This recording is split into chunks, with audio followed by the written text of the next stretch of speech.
Thank you very much, Surat, for organizing this timely event. And it's very important in the month of endometriosis. And also, we discuss quite a lot about women's health in March every year. So I think it's quite timely. And thank you for the opportunity and putting it all together.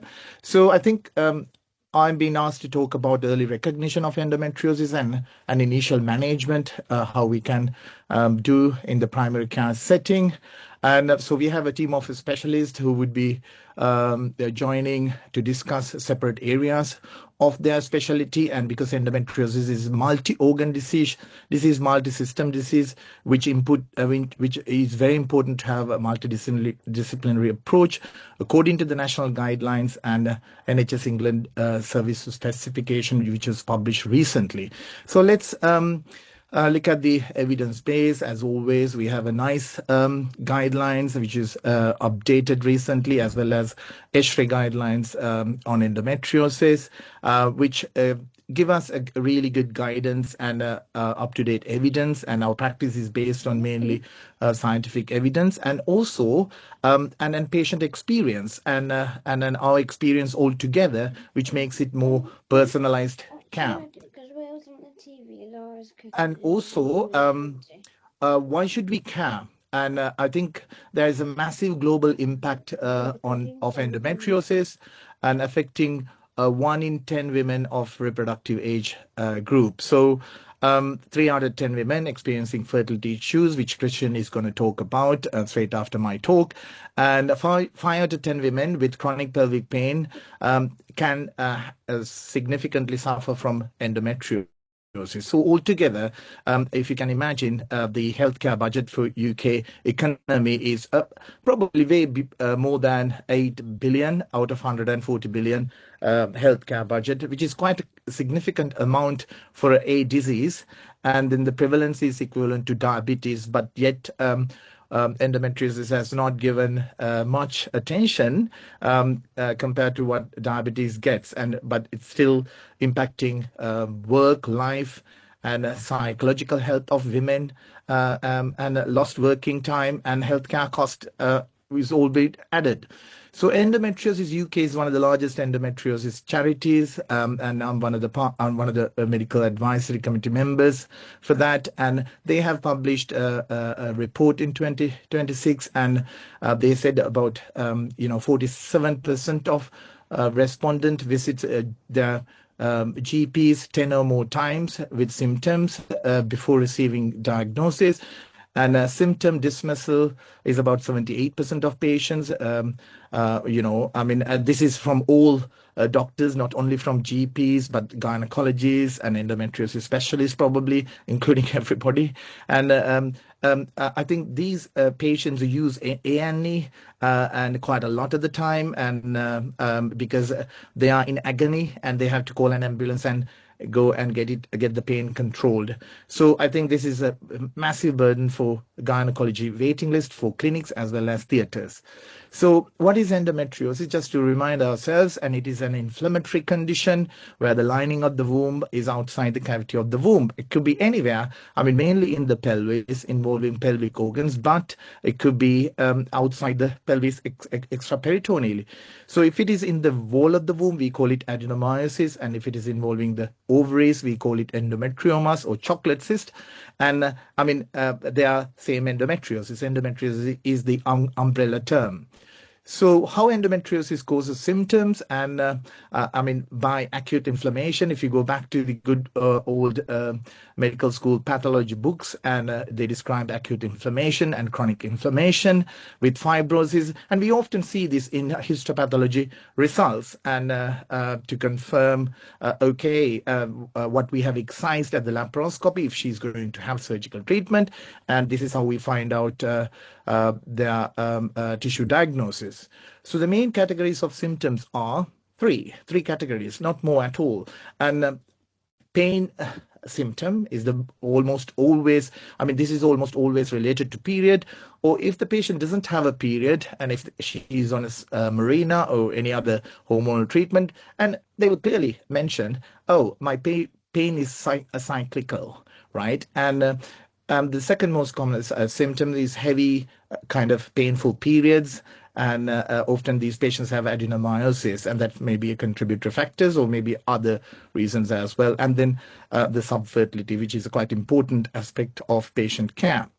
So if you think about the common challenges in recognizing and managing endometriosis is sometimes we tend to normalize severe period pains. And we know we all are really busy clinicians. Sometimes we have very limited time to take histories, to be honest with you, and it's getting worse and not getting better. And so I think, therefore, we need to be tactful and have a strategy to address these demanding clinical needs. And also, normal examination doesn't exclude endometriosis, and cyclical bowel bladder symptoms can be easily missed if you don't ask. And sometimes patient doesn't recognize it, and they say, "Oh, I have quite recurrent UTIs," but not being looked at. And some women have frequent loose stools, and which is not. Don't sometimes make the connection.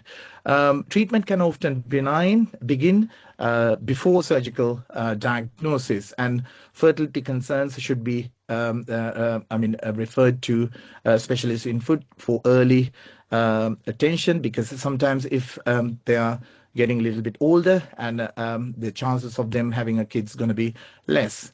So when to suspect endometriosis? It's almost always the period endometriosis related symptoms are related to periods, or it's a cyclical nature. So I have almost all the patients come to my endometriosis clinic in Oxford. I see my patients in John Radcliffe's hospital for my NHS patients, and also private patients. I see them at the Manor Hospital. So I always take systematic, structured history, and which won't take too long at all. And if you think about the uterus as organ, and you need to ask two questions, right? Whether you have painful, heavy periods, and premenstrual pelvic pain leading up, pain leading up to your period, and the bowel symptoms, commonly frequent loose stools, and there may be pain, opening bowel during periods is common, and PR bleeding is very uncommon. If it is not associated with the period, it's very unlikely anything to do with endometriosis. Bladder symptoms, increased urinary frequency, pain during urination, hematuria. And if you think about the organ vagina, there are two things: deep pain during sexual intercourse, and subfertility, because you can't have sex and they can't fall pregnant. So if you at least ask, these symptoms really rapidly based on these four organs, I think you can diagnose endometriosis 99% of the time clinically, and that's my experience. Why I'm saying this, and because seeing lots of patients and patients who require surgical treatment, they go into have imaging and laparoscopic diagnosis, and histologically, we can prove, if you retrospectively analyze all the data, and if you ask these questions, and if you have at least three questions, and it's reasonable to diagnose endometriosis clinically and start treatment straight away. So whole body and mind, if you think about, and it's affect sometimes body aches, fibromyalgia they call it, and extrapelvic endometriosis is common around the cesarean section scars, and it's very typical because the nature of the pain is cyclical. Now, how are we going to not diagnose endometriosis? I would suggest, if you ask these 7 questions, or 6 questions, and from patients every time. And I think if you have at least 3 positive answers, there's a really high chance of having endometriosis, probably 99%. And NICE says if you have 1 symptom, you should suspect endometriosis. I think we need to take this very seriously. And is these symptoms normal? How do you know whether somebody comes and tells you, okay, I have a period pain, and how do you know whether this is normal? I would normally ask, can you please tell me, in a scale of 0 to 10, where would you put the pain? 10 out of 10 is the worst ever pain you felt in your life, and 0 out of 10 is no pain. So, if it is like 7, 8 out of 10, and like they're vomiting, collapsing, and need to go to A&E, this is definitely not normal. And so I think patients like to know. I mean, patients who I have seen, I mean, 99.9% of the time, they are absolutely honest and truthful in their health, and also talking about their health and also symptoms.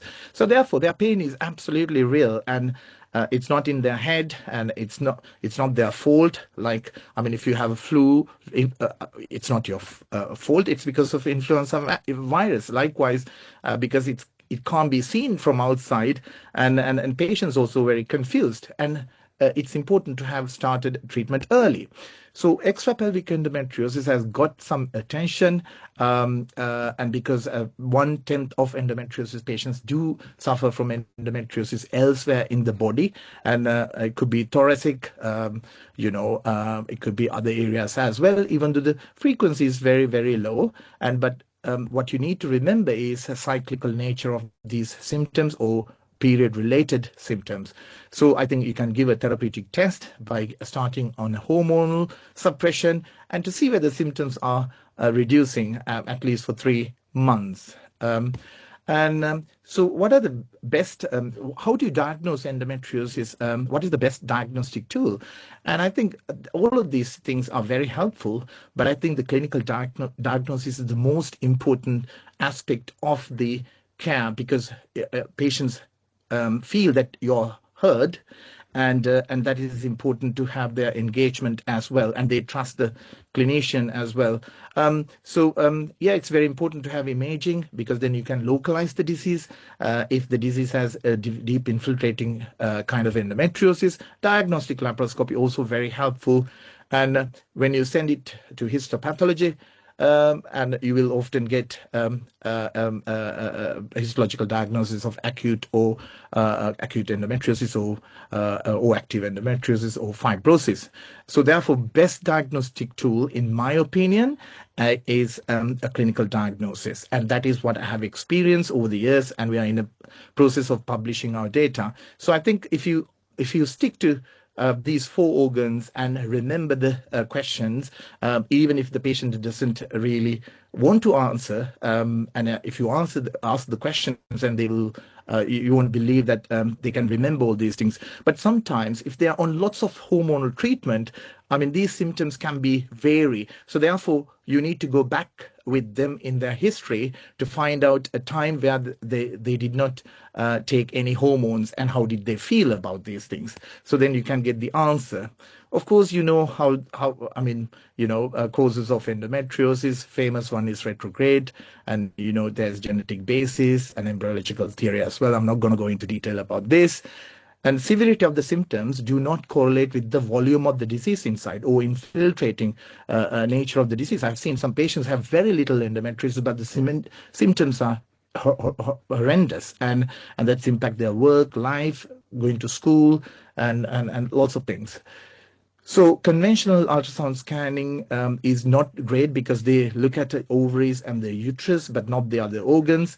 And therefore, endometriosis scans are helpful. And almost all these organs can be impacted by endometriosis. I mean, you have seen some of these pictures. These are worst form of endometriosis. And if you think about these adhesions to the uterus, and this is the normal pelvis. So how abnormal these 2 pictures are.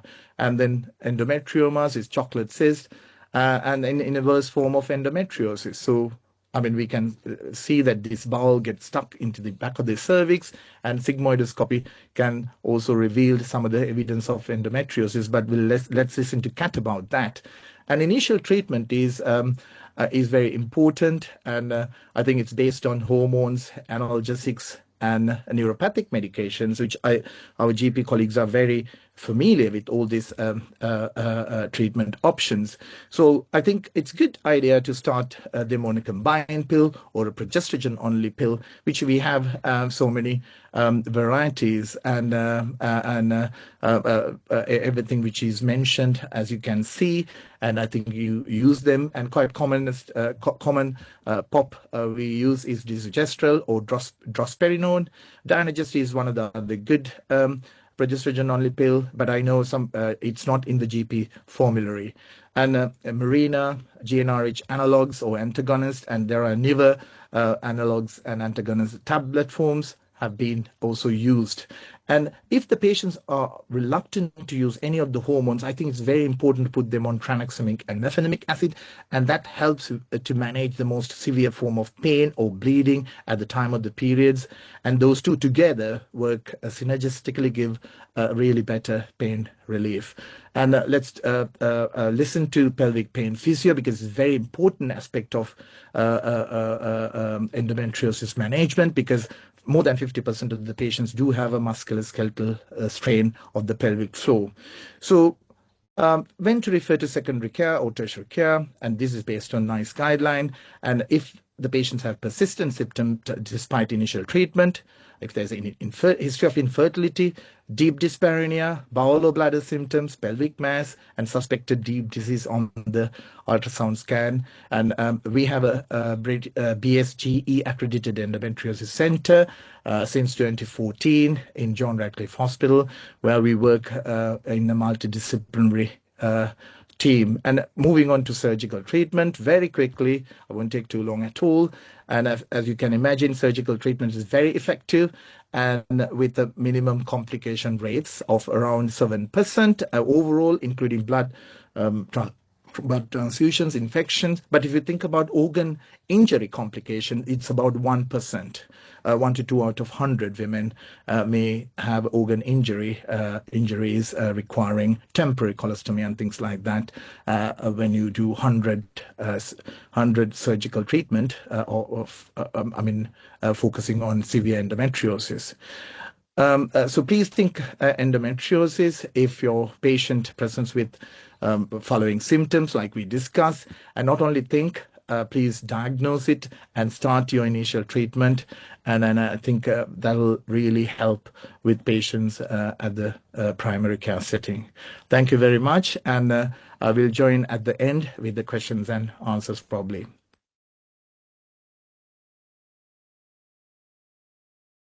Our next speaker is Professor Christian Becker, consultant in reproductive medicine. Christian will discuss fertility considerations in patients with endometriosis. Christian, thank you for joining us. Over to you now. Great. 1 second. Here we go. Thanks very much for the invitation. So let's talk about the fertility aspect of endometriosis. One thing you always have to keep in mind is that endometriosis does not necessarily mean endometriosis. So it's a heterogeneous condition. Kirana alluded to that earlier as well. So I think one of the issues that we have and why we're not perfect with our treatment options in general is probably because we don't fully understand the disease yet. Now, it's not only that the disease is heterogeneous, but also the patient population. Some come to us because of pain primarily, because some with infertility problems, some both.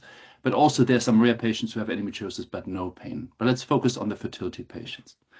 I think it's very well established that age in women particularly has an impact on fertility, as we can see here on this curve from the New England Journal of 2004, where you see with age fertility declines, but then also at the same time the risk of miscarriages increases. And that's also something we have to keep in mind when we think about how to treat patients with endometriosis and fertility. So the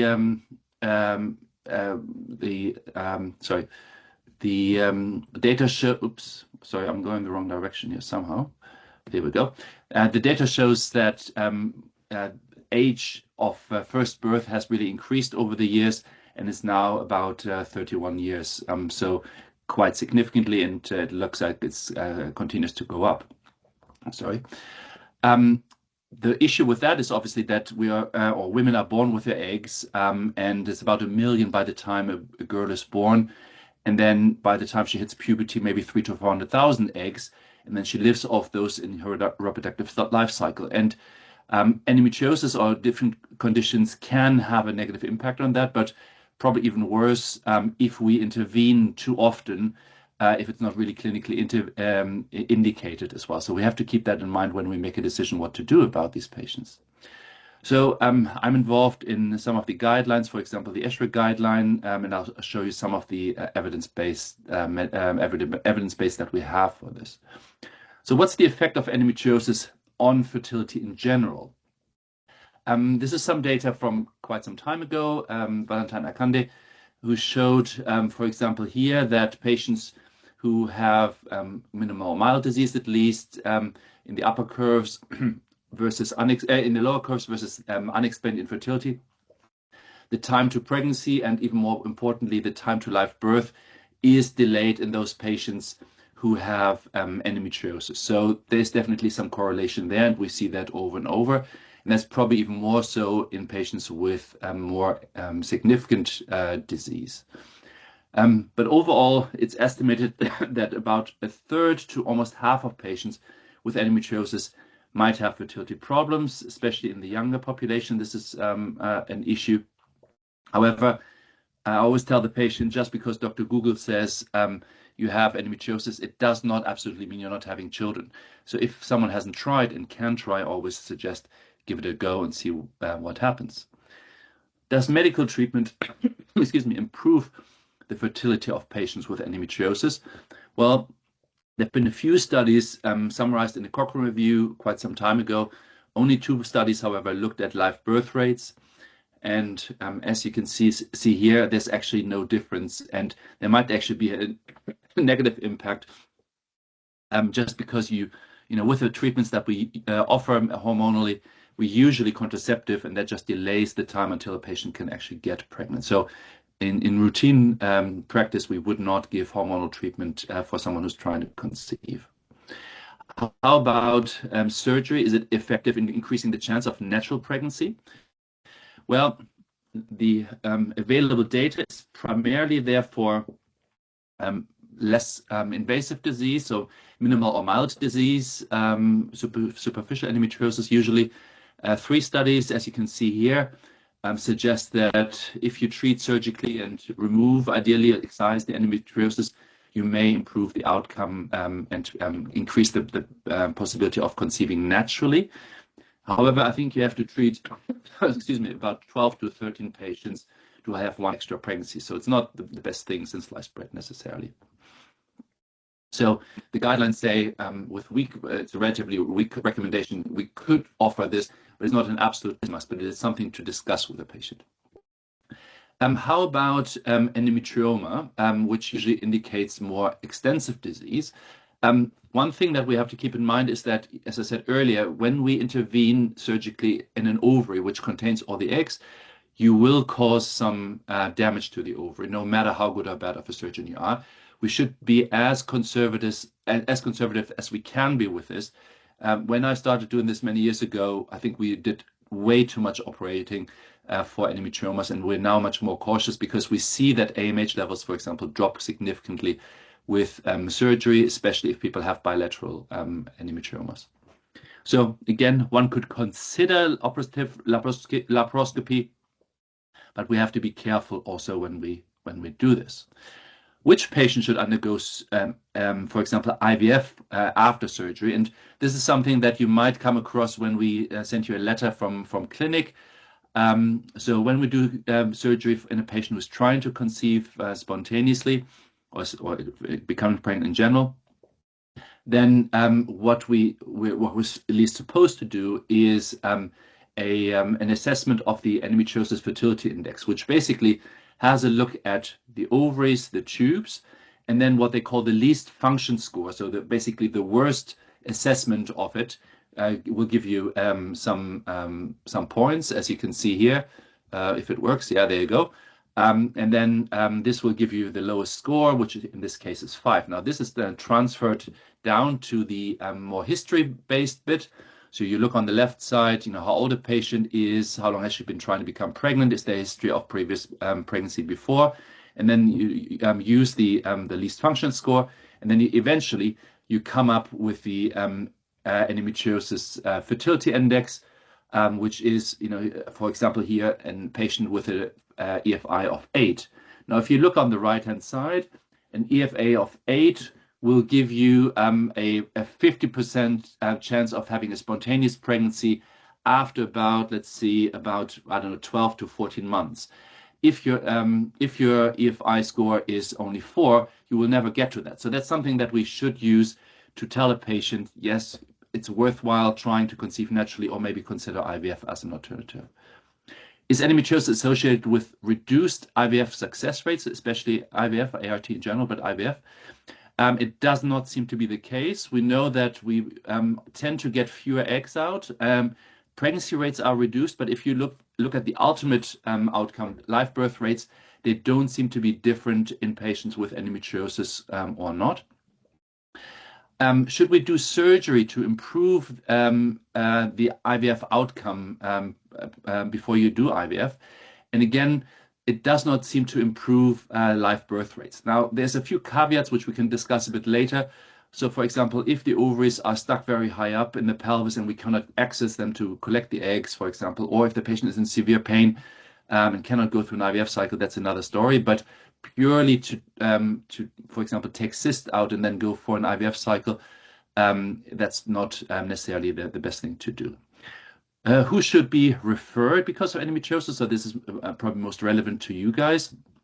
Well, NICE is unfortunately not very helpful, and that's a bit of a problem because, you know, I'm sitting on the NICE guidelines for endometriosis, and for some reason there is always the thinking that the endometriosis guideline thinks, well, the fertility should be done by the fertility guidelines and vice versa. So there's very little communication between the two groups, unfortunately, despite us trying to get this done.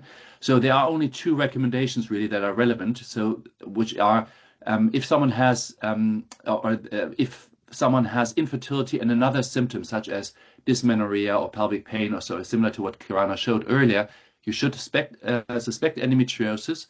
And in general, advise that they should conceive for about 2 years instead of IVF if people are suspected to have potentially mild endometriosis. But in practice, and that's again not covered by NICE yet because of these issues, we would recommend that patients are referred after 1 year if they're under 35 years of age, and probably a bit earlier if they have endometriosis and they're over 35 years of age, just because they will probably find it more difficult to conceive, and refer even earlier if they have endometriosis, endometriomas, significant tubal damage known, severe symptoms, or other fertility risk factors. What is needed for fertility referral, similar to any fertility referral, just as a reminder, a blood test on day 2 to 5, FSH, LH, prolactin, thyroid stimulating hormone, testosterone, and rubella ideally. Progesterone, we always call it day 21 progesterone, which is good if you have a 28-day cycle, but it has to be done 7 days before the period comes. Now, if the cycles are irregular, then maybe it's worth doing two blood tests when you guesstimate when when it's about 7 days before the period comes. Chlamydia swab, smear test, obviously, and an ultrasound would be helpful if patients have particular irregular periods, suspected endometriosis, fibroids, or adenomyosis as well, or other uterine pathology. So in summary, about 30 to 50% of women with endometriosis find it more difficult to conceive. Medical treatment does not improve fertility. Surgical treatment may improve fertility if it's minimal or mild disease. For more severe disease, it's not entirely clear. We can use the endometriosis fertility index more in clinic to decide whether someone should try to become pregnant naturally or go through IVF. Endometriosis does not reduce live birth rates in ART, and surgery for stage 1 and 2 and endometrioma does not improve IVF success rates. Thank you very much.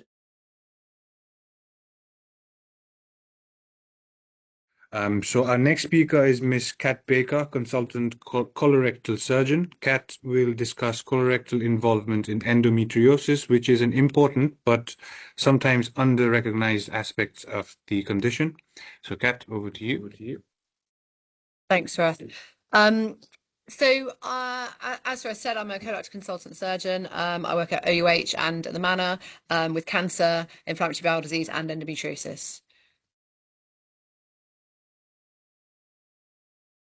So we're going to cover a few of the core bowel-related symptoms and a bit about your assessment and how you can help in referring patients, to cover some treatment to start empirically, and a bit of the NICE guidance and the classification systems, just so you're familiar with them because we might refer to them, and how we can help support patients who are coming for surgery as they come into secondary care from primary care. So as we've heard from Karana and from Christian, endometriosis is a huge problem across the UK and worldwide, affecting about 1 in 10 women. And there's significant delays in diagnosis. And those delays aren't just in primary care, often they're very much so in secondary care. But often when we see women, they have waited years with these symptoms before reaching a diagnosis and some treatment options. And the consequences of these delays are long-term chronic pain, reduced quality of life, time away from education, often in the early 20s, late teens, really important period of their life, then impacting fertility and pregnancy complications. And as the endometriosis evolves, it then impacts other organs, so particularly the bowel and urinary tract. Okay, so really where I come in is stage 4 endo, so deep infiltrating endometriosis, which is defined as deep infiltration of the peritoneum by more than 5 millimeters, and this is strongly associated with severe pain and organ dysfunction. About 20% of endo cases can involve the bowel, and these lesions are usually in the rectosigmoid. And what happens is the fibrotic nodules create dense adhesions, so normally between the posterior cervix or vagina or back of the uterus onto the rectum, and it completely obliterates the pouch of Douglas. So that nice space that we normally see is totally gone. They're welded together. And when you get in surgically, it's like there's concrete in that gap. And then each month there's some microbleeding within the nodules, leading to chronic inflammation, pain, scarring, and nerve sensitization. So often, although early on patients will have cyclical pain, they can end up with constant pain as the fibrosis progresses. And why do these diagnostic delays happen? Well, often it's because patients don't quite make the link with endo. The symptoms overlap with IBS, IBD, pelvic floor disorders, and there's a taboo. Lots of patients don't want to talk about bowel symptoms. They don't want to talk about intercourse and pain associated with intercourse, and it can be difficult to elicit this history. But also, more and more, I'm really surprised about how much pain is normalized amongst women and young women. Often in my UC and Crohn's young patients, I ask them about periods, and they think it's completely normal to have totally debilitating periods that absolutely floor them for 2 or 3 days a month, and they're off school or uni, and they're soaking through pads. And we always try and spread the message that this is not normal. It doesn't have to be accepted in the 21st century, and we can treat this. There are diagnostic limitations, difficulty in identifying endo on some standard imaging. So what to listen for? The key thing from my point of view as a colorectal surgeon is about dyschezia, so cyclical bowel pain. Normally these patients, I have the benefit of hindsight. When they come to clinic, they've already seen Karana and had their MRI, and I can see they've got a big rectal or rectosigmoid nodule. But normally they say, in the run up to my period, in the few days leading up to it, I get really loose stools, and then throughout my period for the first few days, it's really loose, and then it goes back to normal. And also during menstruation, they can get a lot of bloating and obviously worsening pelvic pain. And the second thing that I want to highlight is this cyclical rectal bleeding. That's quite a late sign. That normally means that there's a nodule into the bowel, and any rectal bleeding we'd want to investigate, obviously, with a flexi-sig or other test. But these are 2 really important bowel symptoms, in line as well with all the dyspareunia, pelvic pain, and dysmenorrhea. Red flags, I don't need to tell you guys, but obviously we want to know if there's any unexplained weight loss, iron deficiency anemia, persistent changes in bowel habits, or PR bleeding, and we would investigate those via a cancer pathway. There's multiple different differential diagnoses for patients with endo, including IBS and IBD, cancer, diverticular disease, and we can fully investigate those. So when patients get referred from primary care, one of the things that is really helpful in the history, which we often get, Often you've seen them, some time before them coming to clinic, and it's really helpful if the patients have had time to perhaps keep a symptom diary, either on an app or on paper, to really think about the symptoms they're getting and their menstrual cycle, and do the two overlap. And it can be really helpful if you have asked those questions, particularly about the bowel, urinary, and intercourse, and how these symptoms overline. If they're examined in the GP practice, then often you can feel on PR, make sure there are no other causes for bleeding, so hemorrhoids, fissures, but also you might feel an endometriotic nodule, you might feel a fixed rectoverted uterus or frozen pelvis on PV. There are other talks about imaging and investigation, so I won't go into all of these, but the key thing from my point of view, it's super helpful if patients come and they've already had a FIT test and a fecal calprotectin. It just means that even though this young patient in front of me, I'm really not thinking bowel cancer, I'm really not thinking IBD, it's really helpful if those tests are negative, because it just moves their care on much quicker. I can move on to other things without having to wait for those tests to come back. It's a great negative to have. And obviously we don't use CA125 looking for endometriosis. And just to highlight that normal ultrasounds does not exclude endometriosis. Often we still find it on diagnostic laparoscopy. So, as Coran and others have highlighted, in primary care we can instigate analgesia and hormonal therapy, but also really importantly is this holistic support. And often these patients need some psychosexual support. They're finding it difficult with painful intercourse. They might need dietary advice for their bowel symptoms, which is similar to IBS management, and maybe some pelvic floor physiotherapy for the dysfunction and dyspareunia. So when to refer to gynae and when to refer to general gynae versus an endometriosis centre. So general gynae more if there's been treatment failure, it's not been effective, the symptoms are persistent, it's having an impact on quality of life, but there's no signs to suspect deep infiltrating endometriosis. And then you want to really find a specialist endo centre if there's any evidence of endometriomas, if there's obviously complex pain, or as Christian said, infertility, any extrapelvic disease, but particularly for us, deep endometriosis with bad bowel, bladder, or ureteric symptoms. I'm going to briefly touch on the classification, just because we might mention it in letters and patients often ask. So patients like the revised American Fertility Society score, which we don't really use, but often they'll say, I've got stage 4 endo, which is severe endometriosis with large endometriomas and dense adhesions, often obliterating the pouch of Douglas. One of the reasons this is quite limiting is that it was designed to predict fertility outcomes and not pain. So often you could have someone with deep infiltrating disease who may not have severe pain, but vice versa, you can have someone with stage 1 endo with severe pain.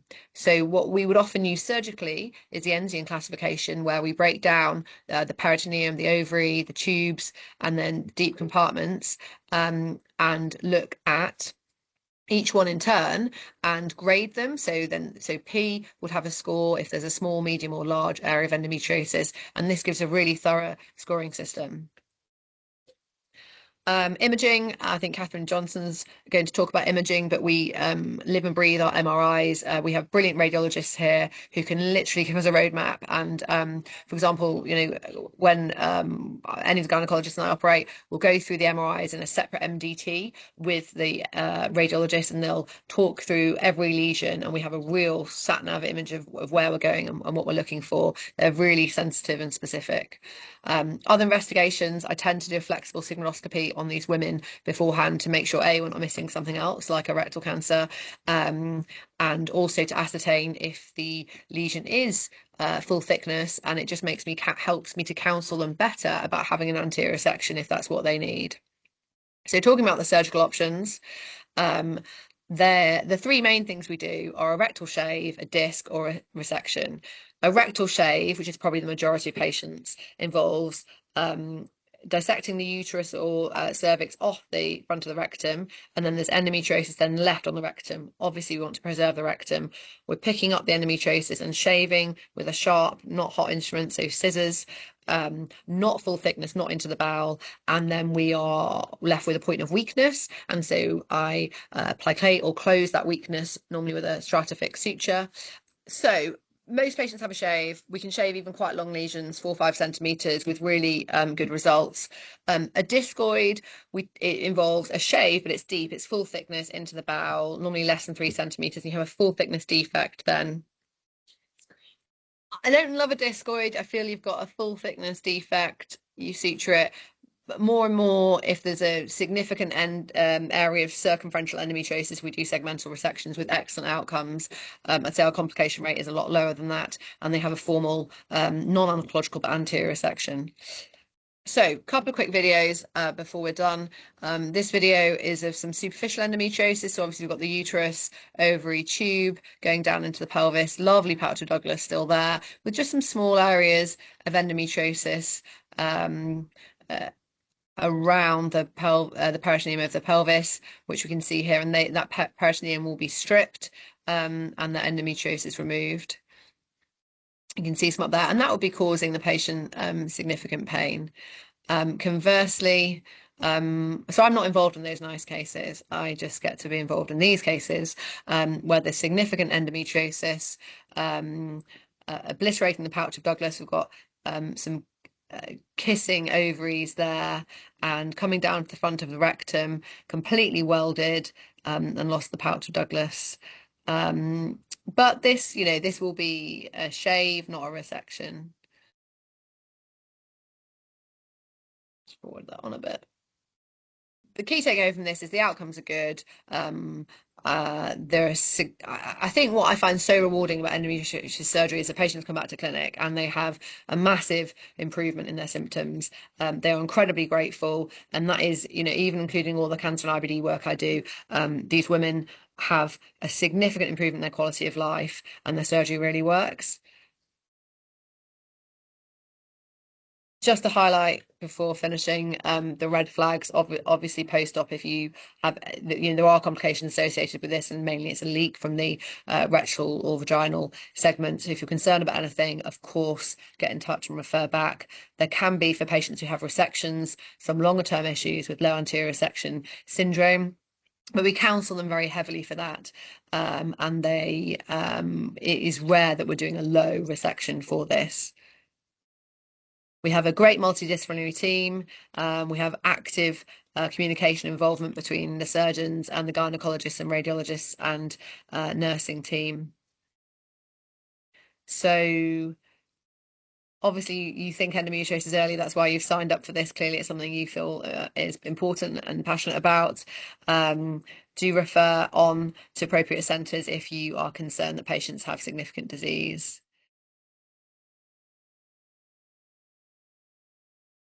Wonderful, thank you. Brilliant. So I'm Charlotte. So Katie and I, as Katie introduced, we work together, and we just wanted today to talk to you a little bit about understanding the role that physiotherapy can have in endometriosis related pain, and to maybe help you understand how to identify when physio might be able to help with this group of patients. So these are where our clinics are, and between us, Kate and I have been working with this group of patients for both about 20 years now, so we've got quite a lot of experience, and both have been involved in research activity in this space. Given that we're obviously talking to a group of GPs, I think generally it wouldn't be unusual to consider physio for other treatment options when pain is part of the problem, but I don't think we always necessarily think about physio and pain when it comes to endometriosis until possibly quite late on in this population. And likewise, I think it's quite routine to think about referring patients into urogynae when they've got stress incontinence or bladder problems, bowel problems and that sort of thing. And again, it's not always routinely with endo patients thought about the physio side of it. And actually there's now quite a good base of evidence that quite clearly shows that physio can work. And much like surgery and medications, it's not for everybody. But I think we need to get a little bit better at deciphering who might benefit, and just not assume that everything is due to the disease when a patient is presented in front of you, especially when possibly treatment's been had, such as surgery, and the pain experience hasn't fully resolved. So we'll often assess patients to see if there is a musculoskeletal element to the pain and that pain generation, and then look at how we can rehab, and that might be around pelvic floor, but there also is a musculoskeletal element with that as well, also supporting with sexual dysfunction that can often go with the flaring that comes with endo, and obviously the other bladder and bowel issues. I'll go through these things individually, but essentially the point we wanted to make here was that actually our pelvic physiotherapy and our specialism existing in the research of pelvic pain it's still relatively in its infancy, but actually has been there. You know, all of the guidelines referring to pelvic pain refer very specifically to having physio involvement, but moving more specifically to the population of endometriosis and understanding our efficacy in this space has really only started to come out in good quality evidence in the last few years. So we're definitely starting to see much more investment and much more seriousness being sort of, you know, taken with regards to the evidence base. I was looking even just a month ago, quite a good level systematic review, meta-analysis, was looking at the effect of pelvic physiotherapy specifically for endometriosis associated pain, so not including all of the other pelvic pain presentations, looking only at women that have endometriosis, and not necessarily thinking, okay, all of their endometriosis has been fully suppressed and fully managed. The studies that were included in this review had quite a mixture of different patient populations, which was quite interesting. And the three different things that they were looking at in the review was what type of approach, essentially, because obviously physiotherapy is quite a broad word and a broad term, but what this review was finding that both general movement, so exercise for the purpose of moving your body, has benefit in reducing pain mechanism, which really shouldn't be a surprise because that's true of all other presentations that we see in pain. If we think about back pain, shoulder pain, knee pain, that we know really, really well and has been in existence in science for a really long time. But actually, in this population, it really hasn't been looked at until really recently. So that's quite nice to see. But what was actually showing most effect was pelvic physiotherapy for the pelvic floor muscles themselves. And that's certainly something that we see reflected in practice, and something that Charlotte and I treat a huge amount of. And I've referenced some other things, some other papers here. Very happy to send references if that's helpful. And these other things are really focusing on what we are doing with the pelvic floor muscles in this population. And it's quite interesting how often in clinical practice women are presenting with pelvic floor muscle dysfunction. We're nowhere near at the point of being able to be articulate and clear as to why and what's chicken and what's egg. But it is, when we did a local service evaluation in Oxford, I think it was as high as 75% of the endometriosis population were seen with existing musculoskeletal dysfunction, and most of those it was pelvic floor muscle dysfunction. That's definitely a big part of our work. And the other bit of this review was looking at manual treatment, so sort of hands-on manipulation of the musculoskeletal system. It doesn't seem to be as effective as movement, and movement that's combined with your cognitive awareness of that movement, which would make sense given that a lot of the musculoskeletal dysfunction exists in the pelvic floor, and a lot of those correlate with things like sexual dysfunction. So rehabbing these muscles would make sense that actually we really do require our brains to be active and involved whilst we do it. But equally, like I say, this review was showing that even just getting people to move more has an impact on reducing pain. So it's really exciting to see something that we've known and been doing in clinical practice for a long time being shown and demonstrated in this way. So again, we're really in our infancy with being able to say with complete clarity over which people should we be seeing and when. I think we're a massive way off where hopefully we will get to eventually. But if we're talking about the delays of women accessing specialist care for endometriosis, you can certainly tag on extra time for those women to then end up with a physiotherapist. And actually, if you think about it, it's quite the opposite of how we might treat other pain presentations. From a general practice perspective, very often the physio is the first person to meet and deal with anybody with pain. So it's unusual for us as physios to sit right on the tail end of that care pathway, but we're just very pleased to be there at all, quite frankly. So things to really think about in this population is, are the pain symptoms changed with expressions of movement? So very, very often you'll hear, yeah, when I have my period, when I ovulate, these things definitely make my pain worse. But what you may also hear is someone saying, oh, it stops how far I can walk. So I can't, if I walk for 10 minutes, then my pain comes on. If I sit for a long period of time, then my pain comes on. And this might not be unique to the menstrual cycle or around ovulation. You could see this at any time in the month.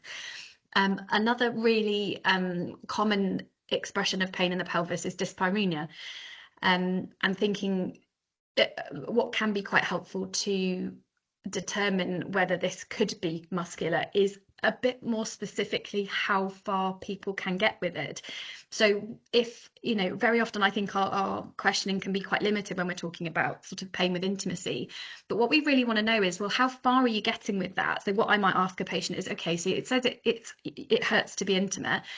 Can we get anything inside? You know, are we talking about a finger width, a penis, a sex toy, and how deep are we talking? And very, very often these women will say, absolutely not, like nothing goes in, I can't get a tampon in, there's absolutely no way I can do anything. Obviously, it's not utterly diagnostic, but it is highly indicative that there is some muscle dysfunction there, because actually the muscles are just underneath that skin tissue at the entrance of the vulva. So by the time you're half a centimetre inside a vagina, you are hitting on the pelvic floor. So if that muscle is inflamed and dysfunctional, that's where you'll feel it. So we're not necessarily talking about penetration where we're getting into the sort of deeper areas of the vagina. We're talking about that discomfort that's immediately on any form of penetration, including tampons. And I would always ask, you know, if sex is painful, how do you get on with using tampons? And it might be they don't get on well with using tampons because of bleeding, but it's quite an interesting question also to get their experience with regards to pain. The other thing that we would always screen for and would encourage people to start capturing a history on is around bladder and bowel function. Now, it's very easy to kind of assume again, oh yeah, that could all be explained by endo, and absolutely it could be, but we do see people that go through their endometriosis treatment and actually come out the other side with residual bladder and bowel symptoms that are completely amenable to physiotherapy. So it's just worth bearing that in mind if you're seeing these people where you think actually we're doing everything we can do surgically, medically, but they are still describing movement related pain, bladder and bowel related pain, dyspareunia, then those would be the people that you think, oh, actually, is it worth just getting a pelvic physio to have a look? Because we will be able to tell you very, very, very quickly whether there's a space for us. And I think that other, like I say, just to sort of round up, it's particularly when these symptoms present outside of that classic kind of endometriosis flare pattern. And just because it would be a real shame not to, a bit of shameless promotion. So we're actively involved in a local research group, and my PhD is partly looking at how we can screen women earlier in a care pathway for musculoskeletal pain, so including endometriosis pain in that. And if any of you have any interest in knowing a little bit more about that, there are our contact details. I'd be delighted to talk to you, because actually we're looking to get a consensus from people that are involved in assessing these women on which tests we should be included and which tests we should not be doing, to try and get a bit more of a standardized approach in the care pathway. So please do get in touch if you'd like to. I hope that was helpful. Thank you very much for having us.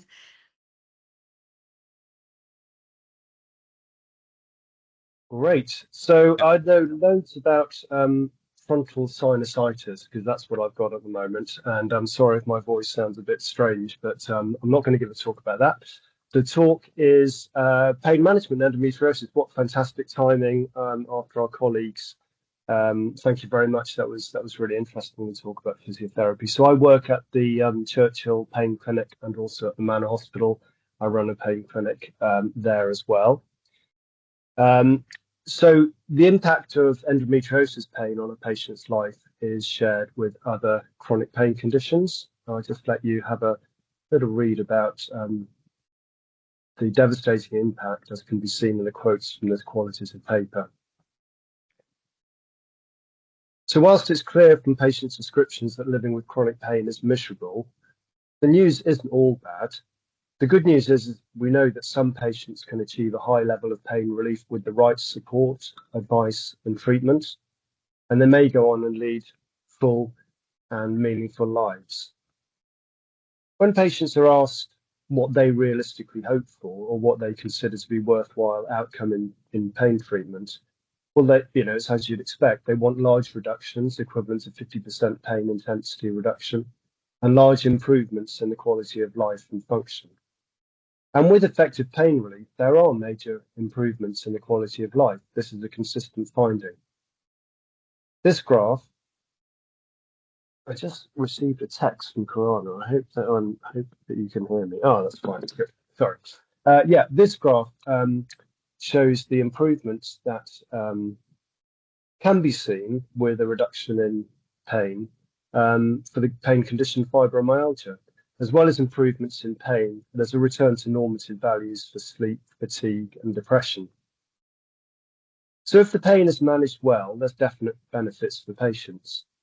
There's improvements in quality of life and functionality, better family relationships, potential to return to work, and ability to interact with society.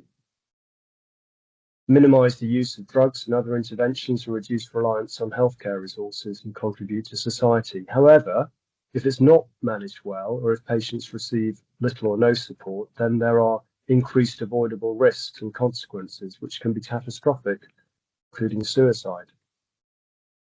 Now, you might be thinking, yeah, it's late in the evening. I know all this already, but that's okay. I hope you agree it's never bad to remind ourselves of the potential good outcomes and the consequences of poor outcomes with poor management or absence of management.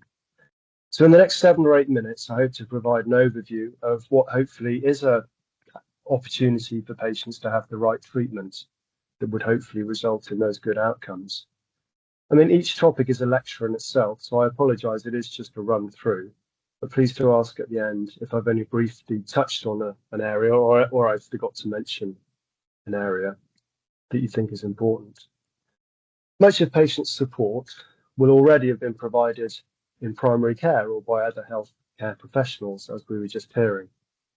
One advantage I might have is that the time available. So I allocate, and most pain specialists would allocate one hour per patient. I can refer to colleagues who manage complex pain that I've worked with for many years and that I have confidence in. I hear the patient's story, hear their concerns, their hopes, their fears, how the pain affects their life and activities. It's important to get a clear history of the management provided and treatment sought, discuss their realistic aims and objectives, determine if they understand the reason for their pain. I might use a plastic spine model or show selected images to try and help explain. I mean, depending on the patient, we might go on and talk about the multiple different types of pain, somatic, visceral, neuropathic, nociplastic, we are in Oxford, or I might not. So you tailor your conversation and discussion, obviously, to the patient. I might introduce them to the idea of central nervous system wind-up or central sensitization change after persistent pain. I'd only do that because those changes are reversible. It's also important that pain is not a sign of impending damage. I think about what would be most appropriate for that particular patient at the time and might spend longer on a particular area than another.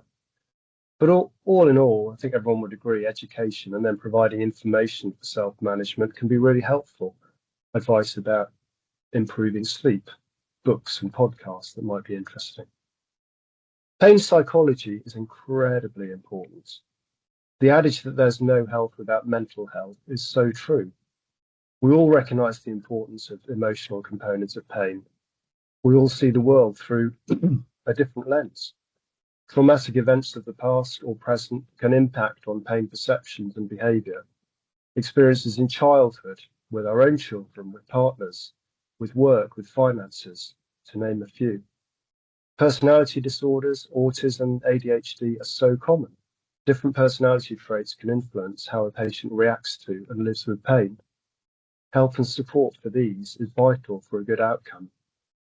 Discussions about mindfulness, meditation shouldn't feel as though this is a dismissive conversation, but these can be very helpful coping strategies. How to deal with the stress of living with pain all the time. Really useful for managing flares. Discussions about food and nutrition. Conversations about a healthy diet, improving gut health, the evidence of vitamins and minerals in pain. I'm a firm believer of supplementing vitamin D, B12, magnesium. These may all help with general nerve and muscular pain. There's quite good evidence out there.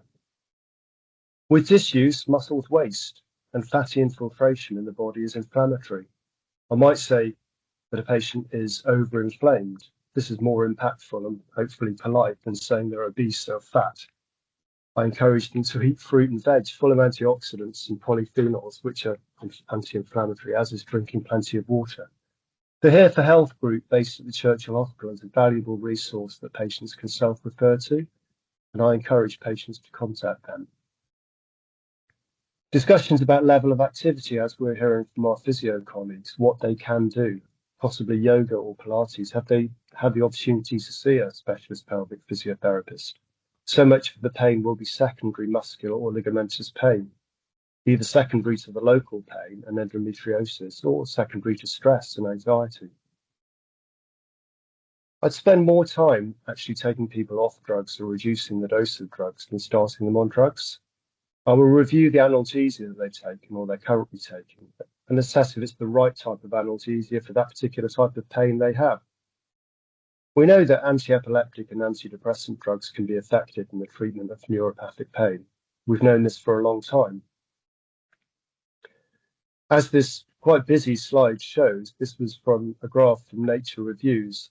And really the purpose is just, I'm sure everyone's aware, that the actual new drug development is so expensive now. It costs about $1 billion to produce a new drug. This might explain why we haven't had many new analgesics in the last, well, the years since I've been practicing. So we have to make use of the best drugs that we've got. In the recent meta-analysis of antidepressants on chronic pain, duloxetine was the antidepressant with the best level of evidence of benefit in neuropathic pain. And this was a massive meta-analysis that was published on the Cochrane database. However, the forest plot shows that the combination of a good SNRI like milnacipran, that's not actually on that's just in the US, it's not actually available in the UK, but it's very similar to duloxetine. The combination of that and cognitive behavioral therapy has the best outcomes. There may be a role for interventional pain management. The idea of this is to reduce the intensity of pain for a period of time.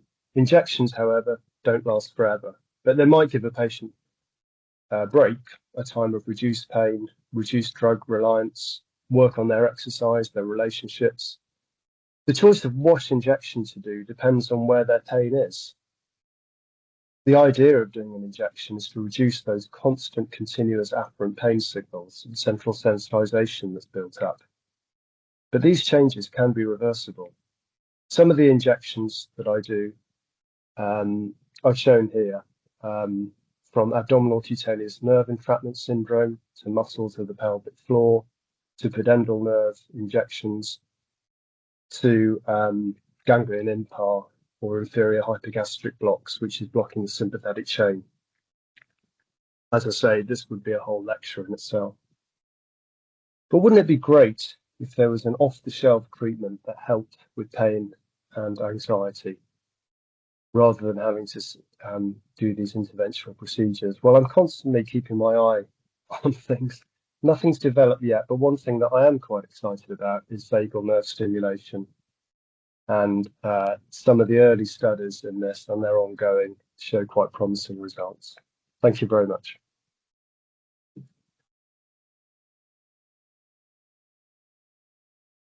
Thank you, Peter. That was really helpful. I can see we've had a question come in from Claire Ashby. She was just asking, what dose of B12 and levels do you want to see help with pain? And then can you apply the question to vitamin D2 as well, please? Yeah, that's a really good question. I mean, vitamin D, I mean, to be honest, I'm not an expert on the dosages, to be honest. It's more about the principles. I could go and look them up, and it would be advice for patients to take supplements. I mean, I know that there's 400 units of vitamin D as kind of your recommended daily amount. Most patients with our rotten climate will probably be low, especially if they've got chronic widespread pain and depression. It's the first thing that I would say to a patient is, why don't you just top up vitamin D levels? But I'm sorry, I don't know the exact numbers, I have to be honest. No, not a problem. Thank you. And then we have one more question as well, just from Maggie. And then she's asked if you ever recommend TENS machines for pain management. Yeah, I do. Absolutely. Yeah. I mean, so I think TENS can be very helpful. I mean, the only contraindication is if you have a pacemaker or if you've got eczema over the area you're thinking about applying it. But they're very safe. They're best used when during activities, I think, rather than when their patients are just sitting down at rest. I usually say to people, put one on, turn it up until it's really unbearable, and then turn it down so you can definitely feel it. It's the same principle as the gate theory of pain. If you bang your elbow and you rub it, and you're stimulating, the larger beta and C fibers and the spine. They're gating out the pain signals. In a survey for back pain that we did in the pain clinic a few years ago, it was just a general lowbrow survey, but of the 300 patients that we suggested a TENS machine, half of them said that it was good or excellent. And I'm sure it's helpful for other pains as well. Why not try it? I mean, generally, when people say, what about this or what about that? Unless it's illegal or going to be dangerous, I say, why not try it? Because, even if there's no evidence, it doesn't mean that it's not necessarily going to work for the individual patient.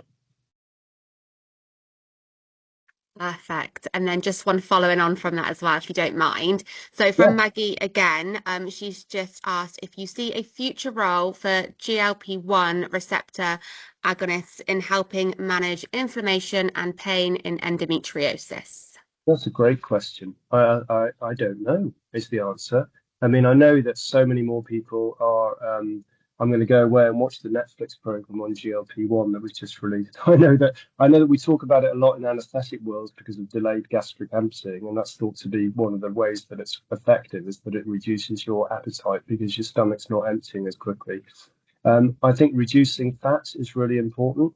I think the fat is inflammatory, so if there's a direct correlation between that, or is there another mechanism that I don't know about? My only concern with them is obviously that there's about 20% of the weight loss is muscle weight loss. So I'd much rather people actually made a good go of having watching what they ate and improving their diets and avoiding ultra processed food and thinking about that rather than just going on to having an injection or a tablet, as it's soon going to become. But and then the other concern obviously is what happens when they stop after 2 years or however long. So I'd rather do it just the healthy, natural way. But I don't know. Is there another mechanism with the anti-inflammation that I don't know about?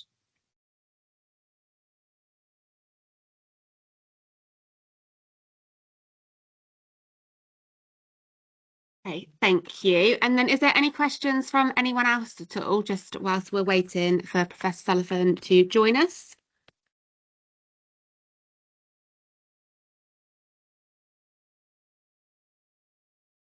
Okay, perfect. We've got another one.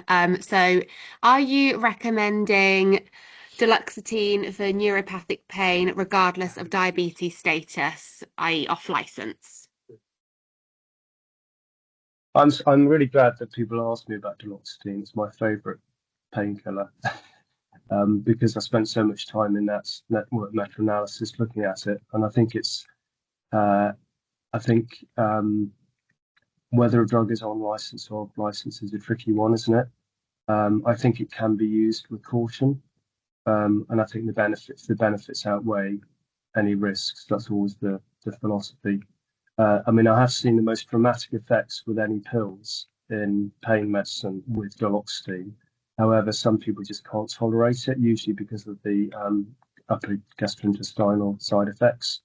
The dosage is pretty simple. It's a once-a-day drug. It's 60 milligrams is the most effective. There's no difference really of going any higher than that. You don't need to go any higher than that. But there's still some benefit with being on 30 milligrams. I think, it's not a perfect drug, and it can have some side effects that are no good for patients. I normally say trial it for 6 weeks if you can tolerate it, and then ditch it, come off it slowly. If it's no good, keep a record when you're taking it. If you're diabetic, keep a record of that. If your blood pressure needs to be checked. It's not a perfect drug, but none of the drugs that we have are perfect. But I think, amitriptyline is the one. 3 million people take amitriptyline regularly in the UK every day. 500,000 people take duloxetine. So it's not like it's an experimental drug. Obviously, they're not all taking it for pain, but I think it's worth a try and use cautiously.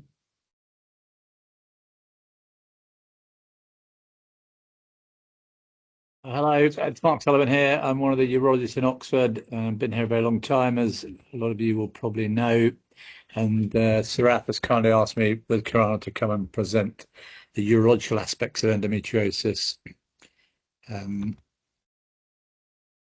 So I do need to just make some disclosures that I've had some funding from Medtronic and Pfizer over the years, as that is required when we give these talks. So with regards to urology, the incidence of urological endometriosis is quite small, actually, somewhere between 0.3 to 12% in ladies who've got this condition. It's usually in the form of what we refer as to deep infiltrating endometriosis. And not surprisingly, the bladder is the most common site, and often in conjunction with parapelvic disease affecting other areas in the pelvis. The ureter is the next most common site, somewhere around 10 to 23%, and kidney and urethra are extremely rare at 4 and 2% respectively. I have to say that it still remains an often underdiagnosed condition when there are urological symptoms, and I think there still needs to be a high index of suspicion to think this may be the cause of the underlying problems that the women are presenting with. However, I think one of the challenges that comes with this is that the bladder symptoms that they get often will mimic other urinary tract issues, and therefore it's maybe not thought of as a likely diagnosis in these women. So if we look at the bladder, most commonly frequency and urgency are the symptoms they present with, followed shortly behind this by a classical cyclical events in the form of visible hematuria. There are sometimes, however, some unusual presentations such as urinary tract infections and very, very rarely urinary incontinence and retention. As regards the ureter, the challenge, unfortunately, is that half of these people will not have symptoms because of their ureteric disease. Around a quarter of them will have flank pain, and around 15%, again, visible hematuria that may or may not be cyclical. Some interesting background historical findings. It does look as if ladies who've had caesarean section do seem to have a higher incidence of bladder endometriosis. Cause of this not entirely clear, and it's not, I would say, high level evidence, but there does appear to be a suspicion for this. In terms of investigating these ladies, I think you have to do a urine analysis, obviously, to look for blood and exclude urine infections. I think historically there used to be a suggestion that we should do biopsies when there's urethral endometriosis involved. I think this has somewhat gone by the wayside, if I'm honest, in more recent years. So the most important thing for us is imaging. Most of these ladies will have had a transvaginal ultrasound prior to being seen by us, but we really need an MRI. And the reason for this is the need to find out the depth of involvement in primarily the bladder and or the ureters. So some years ago, the pelvic MRIs that we had were probably only giving us 50% of the detail of what we needed. But the more recent pelvic MRIs running at 1.5 or 3 Teslas have a high sensitivity in the 90%. And this can show us wall involvement and the depth of that wall involvement, which is important in guiding our decision, certainly from the bladder, whether we need to do a full thickness excision, and from the ureters, whether we can just shave the ureters or whether we're going to actually have to go to a formal ureteric reimplantation. Probably important for me to say that hydronephrosis does not equal obstruction on an MRI, and we need to get arenagram performed to do this and get the gold standard test done to see if obstruction is present or not, because that will often dictate whether we need to put a stent in at all, and it often helps us in terms of our decision making about what surgery we're going to do for the ureter, if any. Maybe just some history for this year. I was asked to get involved with this service around 23 years ago by the gynecologists. I think the main reason was that I started in Oxford delivering laparoscopic surgery for the first time in urology, and the gynecologists who were delivering the endometriosis service at the time were all doing these procedures laparoscopically. The trust at that point, I think, was one of 3 national centres delivering highly complex endometrial surgery. That kind of arrangement has changed more latterly, and there are many other centres in the UK now delivering this kind of surgery. And at the beginning of all this process, I would say I was often just asked rarely to come and assist or give some reassurance, some uncertainties about the identification of the ureters, occasional need to repair bladder defects, and very rarely the need for something to be done about the ureter, either because of an intraoperative injury or a post-operative delayed presentation, which invariably needed reimplantation. But these cases were very rare, I'd have to say, to begin with. And then things got a little bit more formalised in 2011 when we started an endometriosis MDT in Oxford, which I dare say you've already heard about, and I was asked to join this. And the urological cases that come to this meeting have either got some degree of organ dysfunction, so we're in those cases obviously dealing with ureteric obstruction, and there may be kidney damage. We've lost some kidneys over the years, mainly because of this problem of the patients being asymptomatic, and when the MRI is done, blown out kidney and the renogram showing very poor function. The second group, where there's deep endometriosis involving urological structures, i.e. again, bladder ureters, we have to discuss these cases within 3 months of their referrals, and there's a need to discuss all the category 1 and 2 patients within 6 months of any surgery that we're performing. So I probably go to this MDT maybe somewhere between every 1 to 3 months, just to give you an idea of the number of cases that we've had. In 2025, there are 26 cases that I needed to go to the MDT to discuss, and somewhere between 5 to 10 of those cases needed my involvement intraoperatively. I'm not talking about just putting catheters in at the beginning of the procedure to help with identification, but these were involvement of usually bladder resection, ureteric resection, and very rarely ureteric reimplantation. And in an attempt to try and help us with the ureters, which I think probably bring the biggest challenge in terms of whether we can just strip the endometriosis tissue off the ureters and not do any definitive ureteric surgery, so to speak, i.e. reimplantations. The MRI faculties around the world have tried to classify the degree of involvement of the ureteric walls from 0 to 180, 0 to 90, sorry, 90 to 180 and 180 to 360. And they are suggesting that people who have somewhere between 180 to 360 degrees of ureteric wall involvement will be obstructed and need reimplantation. The group in the middle, unfortunately, the 90 to 180s remain the grey area, and those under 90 do not usually need a ureteric reimplantation performing. So this case here shows some hydronephrosis, but interestingly, it wasn't obstructed on the renogram, and there was less than 90 degree potential wall involvement on the MRI, and this lady had just the ureteric stripping of her endometriotic disease. The second case, quite the opposite. There was somewhere between 180 to 360 degrees of ureteric encircling by the endometriosis tissue, and this lady needed to have a ureteric reimplantation performed. So what have I got involved with over the years in terms of what we've needed to do time of operation urologically? Well, we sometimes place ureteric catheters just to help the gynecologist actually seeing the ureters and being able to isolate them and protect them. We put stents in at the beginning of the procedures when there's either large bladder nodules near the ureters, and we're using them for identification during the excision of these bladder nodules. And we will obviously place JJ stents in ladies who've got ureteric obstruction proven on MAG3 renograms, and until we do their definitive surgery. We have used this substance indocyanine green, which can be quite helpful in identifying the ureter itself, but probably more importantly in the patients that we're going to do ureteric reimplantations, which I have to say are often very challenging in this group of people. The indocyanine green can be very good at showing us how ischemic or not the distal ureter is where we're going to do the reimplantation. So we can just keep resecting more and more of the ureter where it's not always obvious there's still endometriotic disease within it, until we get to the point where we're happy with a very healthy ureter that will reimplant and minimize the risk of recurrent stricturing in them.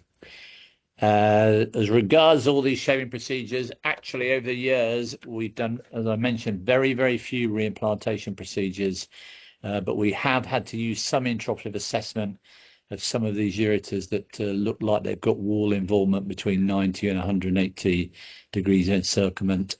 And up until last year, I would have said we got it right every time, where we'd stripped the disease and not had to reimplant, but we've had one failure last year.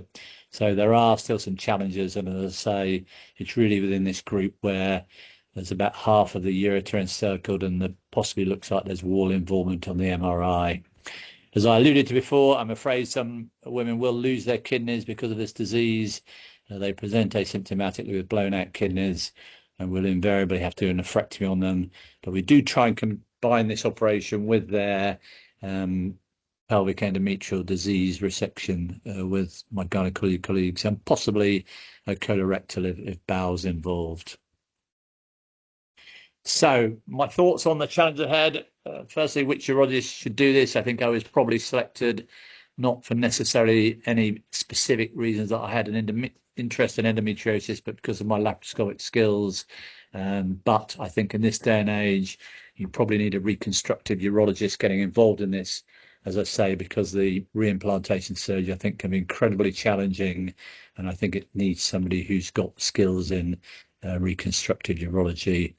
I've already alluded to a possible role of indocyanine green, particularly helping us with reimplantations and minimizing risks there of recurrent stricturing.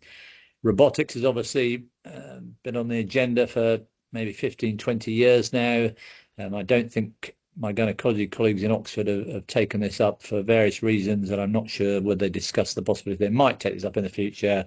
I have to say that I'm not sure it will bring huge advantages over what they're able to do laparoscopically personally, but obviously a discussion that should happen. And finally, I wanted to mention the challenges around ketamine, and we are seeing increasing numbers of individuals taking this with bladder and ureteric damage. And I suspect this may bring additional challenges in some women with endometriosis who've also developed problems with ketamine use. And I think that was everything I want to say. Thank you very much.